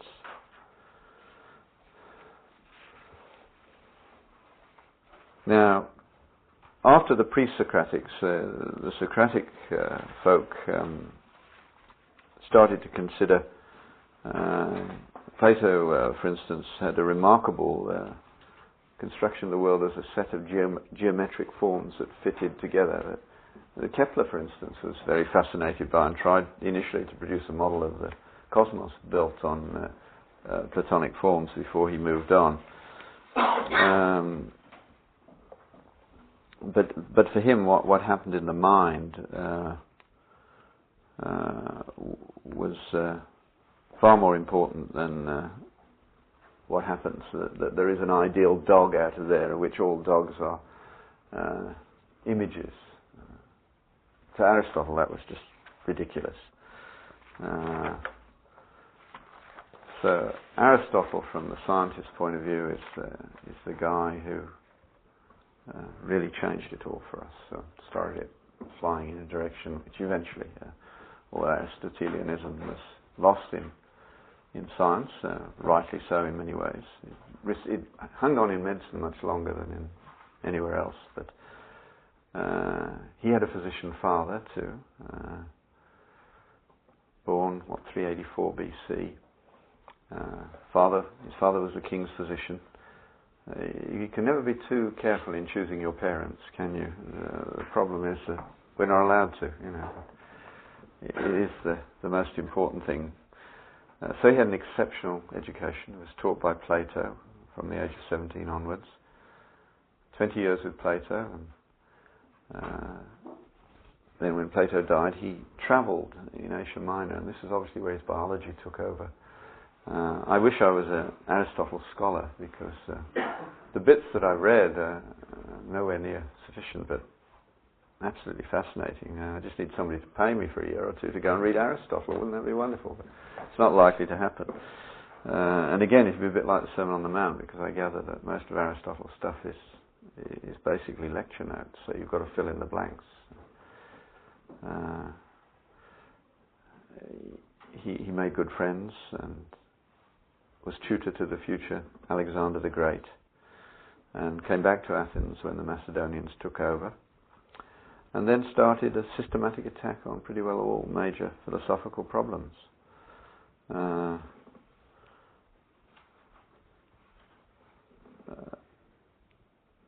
Aristotle thought that objects were real and autonomous, that you could trust your senses, which we have taken over since. Obviously the senses can deceive. He understood that. Others had understood that before. But we are forced to rely on them in many, many ways. The problem is to get that balance right. You know. How do you know when the data is true? When is the error yours? It was a long while before anybody really took that seriously, and the first person to really take that seriously was the Czech guy, having another senior moment. The guy whose data Kepler used, Tycho Brahe, the guy with the brass nose. That's something you can never forget. He had his nose cut off in a duel, so he had a brass one. That's a crazy character. You'll never forget that, will you? I mean, it's the sort of thing you just once said, never forgotten. But he was the first guy, centuries later, to know what the precision of his instruments was. In other words, he was only making naked eye measurements with the aid of various mechanical devices for positioning. But he was the first person to know, to realize that a measurement is not in itself true. All instruments are attempting to measure something, and there is a variance about the truth of the matter. And so he began in effect to do some statistics. And so he knew that his observations of Mars were out by, I think it was 5 seconds of arc. You have to look it up. I think it's in Lindbergh. And Kepler, knowing that Tycho Brahe's data was that precise, knew that Mars could not be on a circular orbit. And because he knew how reliable Tycho Brahe's data was, he recalculated his data for 5 years until he stumbled on the ellipse. And then he wrote in his lab book, he gave thanks to God for an error of 5 seconds of arc. All that time from Aristotle's, yes, you can observe, you can trust your observations, but think about what they mean. And we're still thinking about that. And of course quantum physics is making it even worse, isn't it? When we approach the limits of what we can know. But Aristotle really started to work on that. And these are the kinds of questions he wanted to ask. Is what is seen reducible to more fundamental realities? Oh, the fundamental reality, says my wife, is coffee, and that probably would be reasonable, because then I can finish this off afterwards with some more fuel on board. And you can be thinking of some questions to start off the next session if you want. So take a break. You see how easily I'm stopped by coffee. So I've got 15 minutes, because that's all the tape that's left. No, it's also lunchtime for you. No. Yeah. Technology again, it does change the way you live. Yeah. Aristotle systematized what he called the 4 causes. It's one of the things that you probably do know. Formal cause, material cause, efficient cause, and final cause. Underlying everything there's matter. and that a form is imposed on that matter, an agency is required to do that, and there's a purpose for it. So, in distinction from what modern science is supposed to be but isn't, it's a teleological system, a system done on purpose and for a purpose. And much medical thought, you see, is teleological because we're ancient in so many... It's still there in our thought patterns. Scientists like to believe they have no interest in teleology, but as somebody said, teleology is a woman you cannot afford to be seen with, but you cannot do without her. Of course, it's always there in our thought. It's the way we are constructed. If you have trouble remembering Aristotle's four causes, just think of someone making a marble statue. You know, it's a lump of marble, a shape is put onto it by an artisan for a particular purpose. It's a scheme of general thought which was helpful, but as somebody, it's Mark pointed out, he's reading of Aristotle, he screwed it all up. That's basically a scientist looking at things. The philosophers wouldn't agree with you. In fact, you'll probably find Graham Hunter at some point say that, having done his PhD on Kant, that everything was downhill from Plato and Aristotle. You know, that's where all the answers are. He did get things wrong. The one that we would strikingly disagree with is his view that the cosmos is eternal. We, of course, believe that it's created. And I use him in my introductory lecture for the science course every year. I ask the students, what have you learnt in this university about the beginnings of the cosmos? And, of course, you just get nothing, or after a little while, a muttered Big Bang, you know, and then I say, well, no, in more general philosophical terms, nothing. So I say, would you be interested in some answers? Always ask questions when you're treading on thin ice. And they say yes, and I say, oh well, here are three options. Either the cosmos is eternal, as Aristotle believed, or it's created, as Jews and Christians and other great religions believe, or it's self-creating. Can you think of any model of the cosmos that isn't covered by those three? Of course they can't. There is another one, and that is that it doesn't exist. It's an illusion, but not many scientists are interested in that one. It's a serious one. Philosophers try to convince me, but I'm still to be really convinced. But we don't have to bother with that. I say, well, let's find out which one you believe. And I say, how many of you do not believe the second law of thermodynamics is true? Well, there's nobody in a fourth-year science class who doesn't believe the second law of thermodynamics is true. So I say, well, which of the models is dead? And they work out that if the second law of thermodynamics is true, then our cosmos is in some sense finite. It had a beginning and will have an end. So that's one down, two to go. How many of you believe you're created? And in Ontario, it's about 10% who put up their hands like this, so that I can see and the rest of the class can't. In the prairies, it gets up to 50. At the West Coast, you can't get an answer.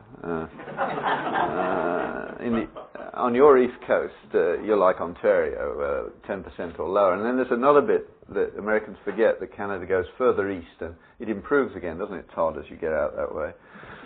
They start believing in God again out there.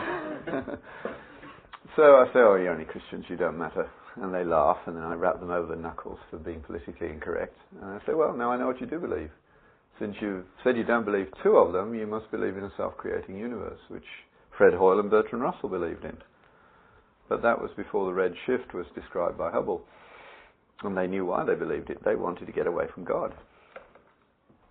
But actually, it's perfectly rational to believe in God. And certainly, since you're the ones who believe in a self-creating universe, just think about it for a moment. If you were to create yourself, you would have to be here before you are here. That's a good reason to send you to a psychiatrist. It certainly destroys logic. I need logic for this class. I suggest you leave. And I get rid of 10%. A much smaller class, less marking, and much better, much more fun. Because the people who've just come for an A+ know that this isn't that kind of course where you can guarantee an A+ if you simply regurgitate enough facts. But Aristotle, you see, was wrong for once. He did believe in the eternal cosmos. he also made some very useful and worthwhile distinctions for us in science, distinguishing between the form and the properties, so that he recognized you couldn't collect a bunch of hot or a bunch of red or a bunch of blue. They were not susceptible to that kind of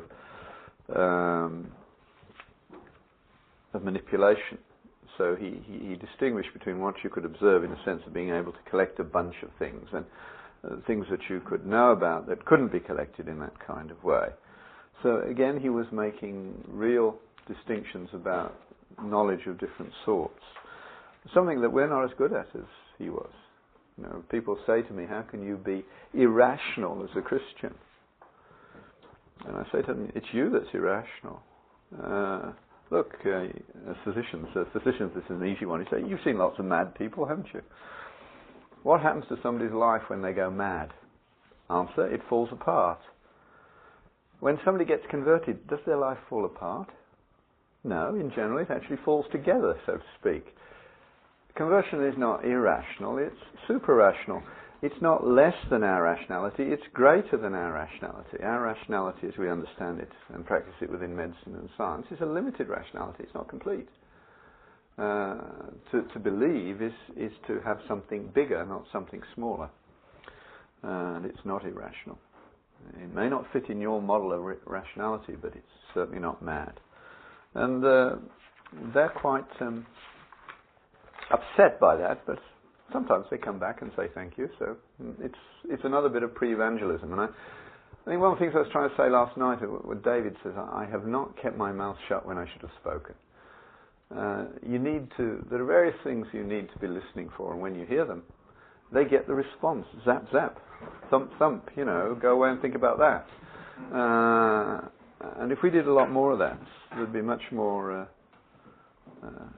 the world would be much more appreciative of what Christianity is. Newhouse does it brilliantly, doesn't he? I mean, the public square is just slap over the face, left, right and centre all the way through. It's brilliantly done.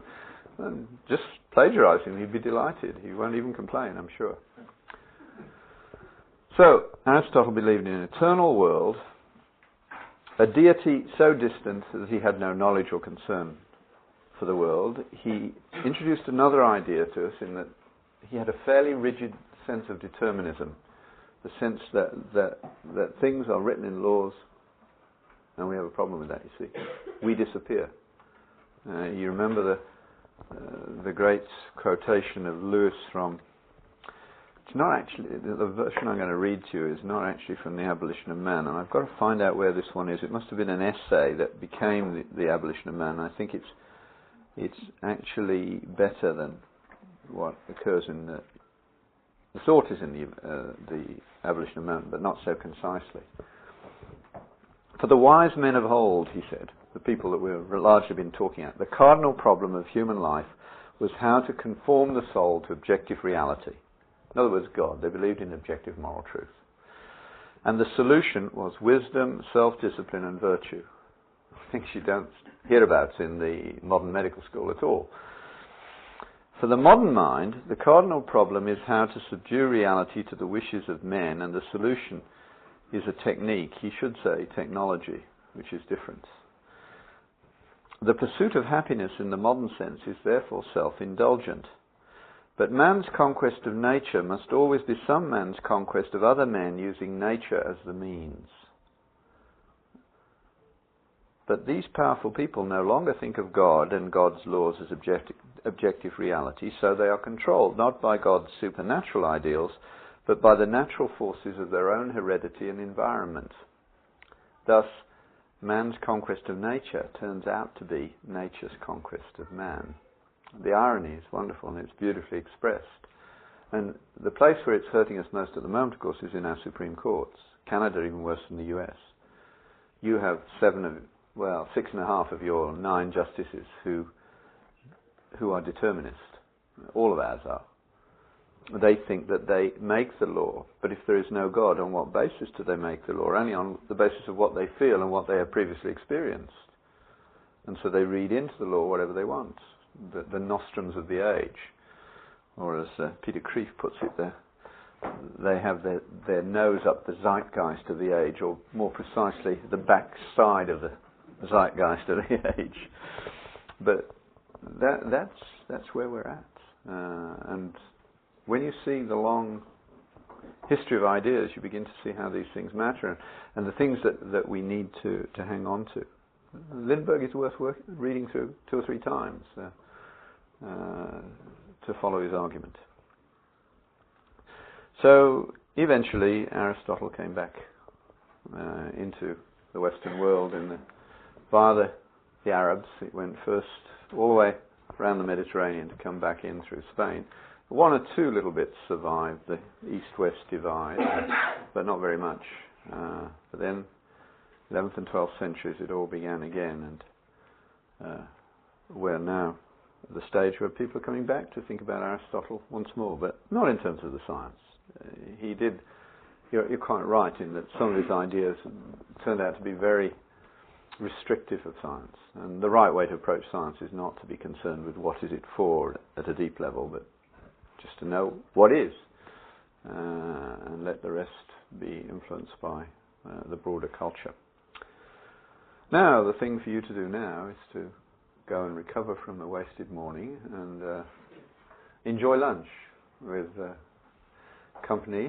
I think you have enough interesting people to talk to, and chat away. If there are anything that interested you, we can begin this evening with some questions briefly, or perhaps I should do the lecture first, and then questions can go as long as you want after that. But I'll talk this evening about the ethics of the physicians in the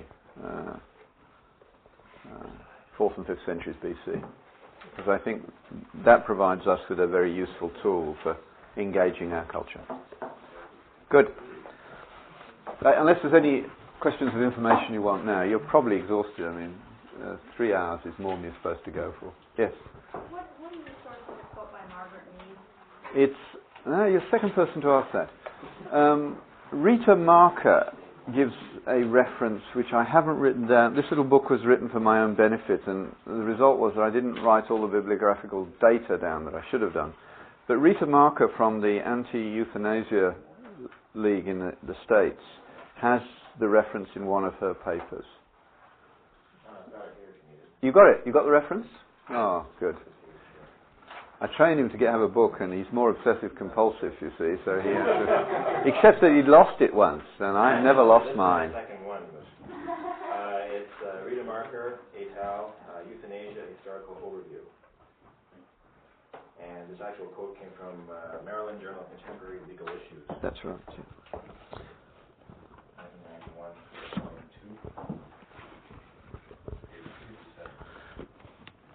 Thank you.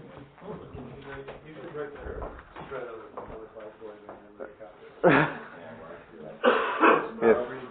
Our Marker, et al., Euthanasia, Historical Overview.